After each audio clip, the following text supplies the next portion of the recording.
দুর্গাপূজার সঙ্গে সংস্কৃতি এবং বিনোদনের অঙ্গাঙ্গি যোগ রয়েছে। হুগলির কোন্নগরের ঘোষালবাড়ির দুর্গোৎসব শতাব্দী প্রাচীন। এই পুজোর সঙ্গে সংস্কৃতির নিবিড় যোগ। বাড়ি গুলাম আলী খান থেকে হেমন্ত মুখোপাধ্যায় এখানে এসে অনুষ্ঠান করে গিয়েছেন।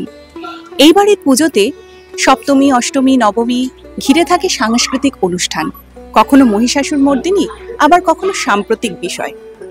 এবছর এই বাড়ির পুজোতে একটি নাটক হচ্ছে, বাংলা ভাষা এবং বাঙালির অস্মিতা, যা এখন সাম্প্রতিক বিষয় এবং যাকে কেন্দ্র করে রাজ্য, রাজনীতি সবকিছুই তোলপাড়।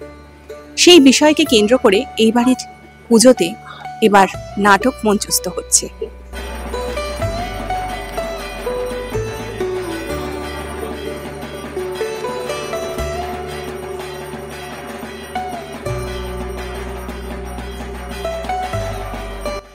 দুর্গাপুজোর দিনগুলোতে ঘোষালবাড়ির সাংস্কৃতিক অনুষ্ঠানে ভরে ওঠে।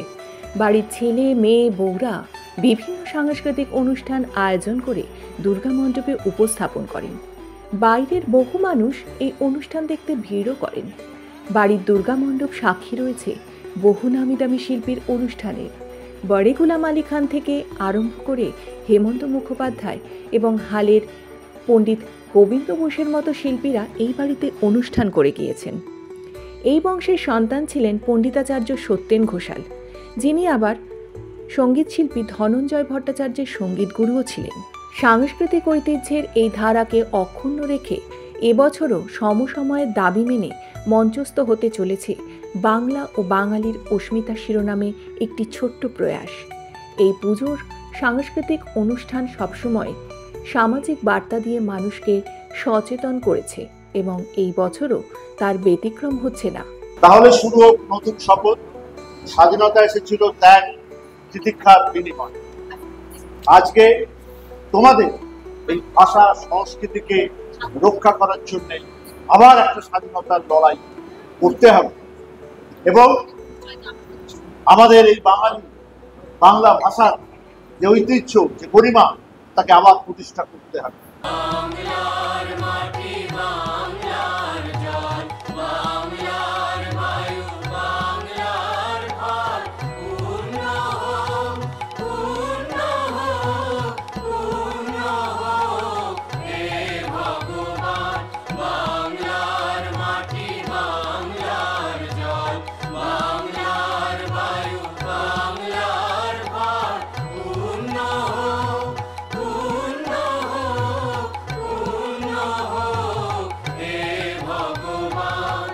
বিজেপি শাসিত রাজ্যগুলিতে বাংলা ভাষা ও বাঙালিদের ওপর অত্যাচারের প্রতিবাদে রাজ্য জুড়ে তীব্র প্রতিবাদ আন্দোলন শুরু করেছে রাজ্যের শাসক দল তৃণমূল। এবার দুর্গাপুজোর আঙিনায় সেই প্রতিবাদকে নিয়ে আসলো কোন্নগরের ঘোষাল পরিবার। শুনেছিস তোরা, পাঞ্জাবের লুধিয়ানায় এক বাঙালি শ্রমিককে বেধড়ক মারধর করা হয়েছে। আগে সেই দিন এখন আর নেই। বাংলা ভাষা এখন আন্তর্জাতিক মাতৃভাষা দিবসের একটা সজ্জা মাত্র। এখন শুধুমাত্র ইনস্টাগ্রাম আর ফেসবুকে 21শে ফেব্রুয়ারি বাঙালি সেজে সবাই ছবি দেয়, কিন্তু অন্য সময় বাংলা বলতে সবাই একটু কষ্ট বোধ করে। পুজো উপলক্ষে বাড়িতে আয়োজিত সাংস্কৃতিক অনুষ্ঠানে তুলে ধরা হচ্ছে বাংলা ভাষার প্রাচীনত্ব, ঐতিহ্য, তার মর্যাদার কথা। তোমরা কি এই ভাষাকে, এই সংস্কৃতিকে অবহেলা করছো? উদ্দেশ্য একটাই, বাঙালি হেনস্থার বিরুদ্ধে প্রতিবাদ। তাহলে আজ থেকে আমাদের স্লোগান বাংলা আমাদের গর্ব, বাংলা আমাদের পরিচয়। মনে রাখবেন, নিজেদের পরিচয় ছাড়া কোনো জাতি তার অস্তিত্ব রক্ষা করতে পারে না, বেশি দিন বাঁচতে পারে না।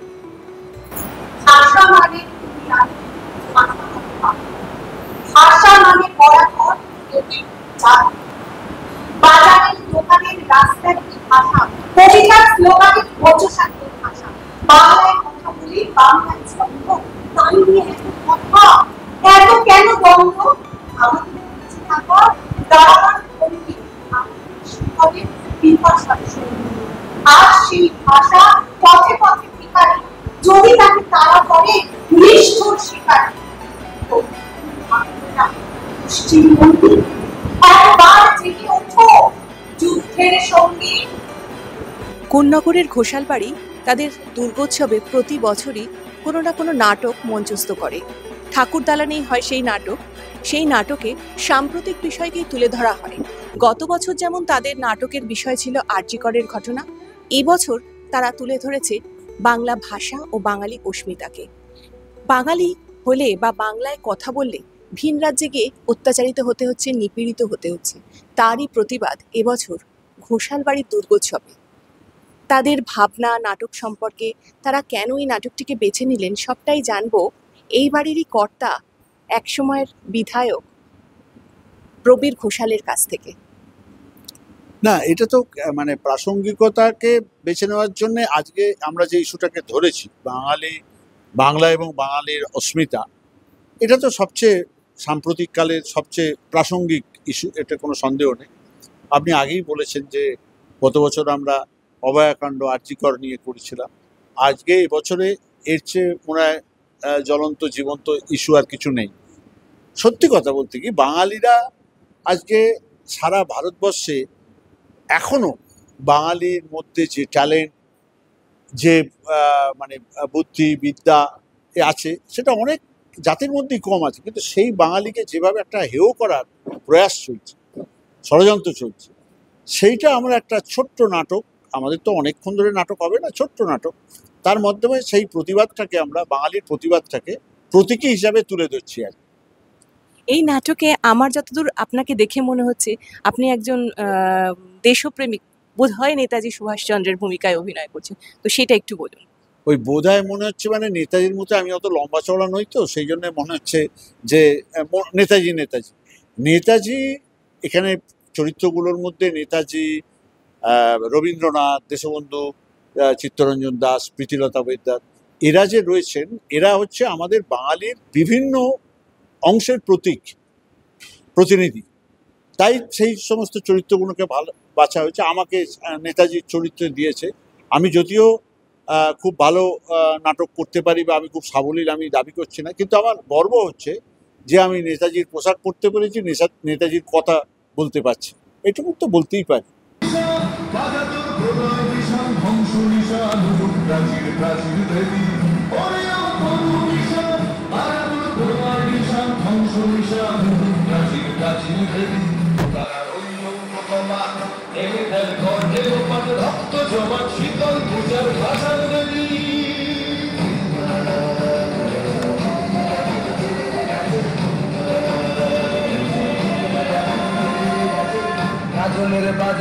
এই মুহূর্তে আমি আমার সঙ্গে পেয়ে গিয়েছি ঘোষালবাড়িরই পুত্রবধূকে, যাকে এই নাটকে একটি বিশেষ চরিত্রে দেখা যাবে। কোন চরিত্রে, কোন ভূমিকায় তিনি অভিনয় করেছেন, তিনি নিজেই আমাদের জানাবেন।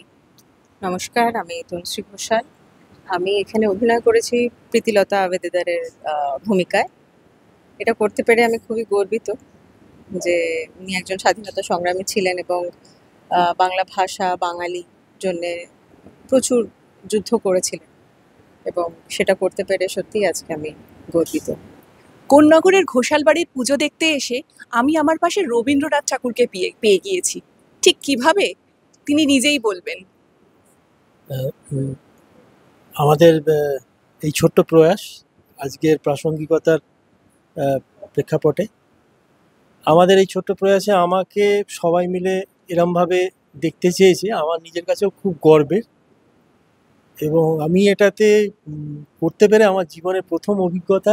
এই ধরনের কর্মকাণ্ডে আমি কখনো ছিলাম না, কিন্তু আমি নিজে থাকতে পেরে আমি নিজে খুব খুশি এবং আনন্দিত।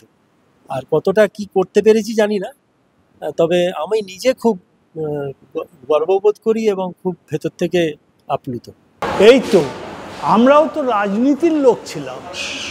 আমাদের রাজনীতি ছিল দেশপ্রেমী, ভাষার প্রতি শ্রদ্ধা। আমাদের স্বরাজ ছিল মানুষের জন্য, ভাষার জন্য। আর এখনকার রাজনীতি,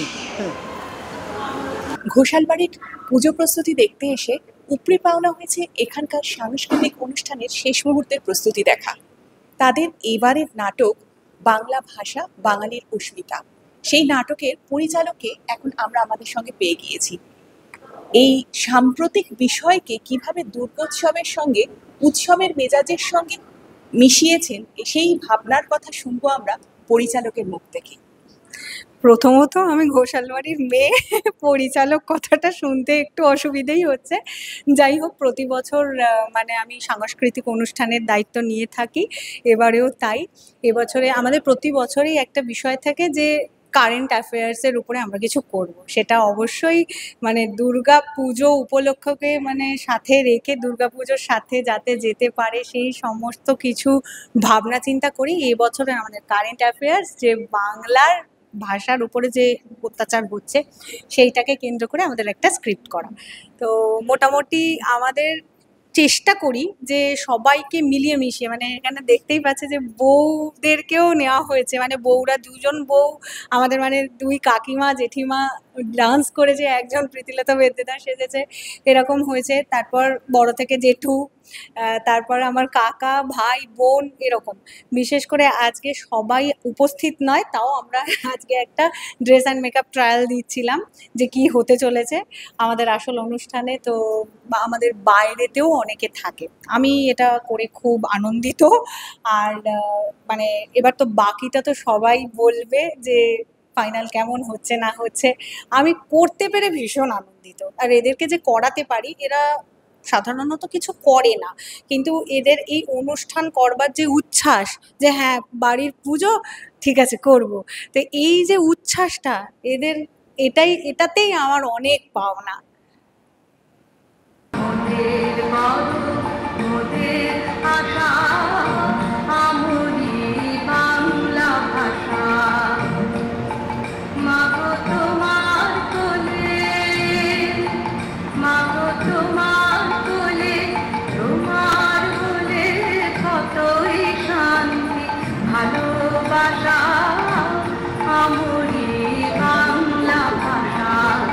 ঘোষালবাড়ির দুর্গোৎসব এবার 571 বর্ষে পদার্পণ করেছে।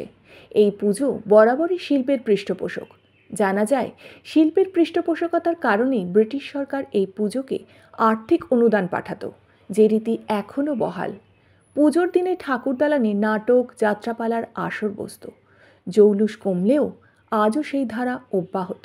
দুর্গাপুজোর সঙ্গে সাংস্কৃতিক উৎসব, আর সেই সাংস্কৃতিক উৎসবের মাধ্যমে সামাজিক বার্তা প্রদানের কোন্নগর ঘোষালবাড়ির এই প্রয়াস এক কথায় অনবদ্য। মানসী নাথের রিপোর্ট, আজ বাংলা ডিজিটাল।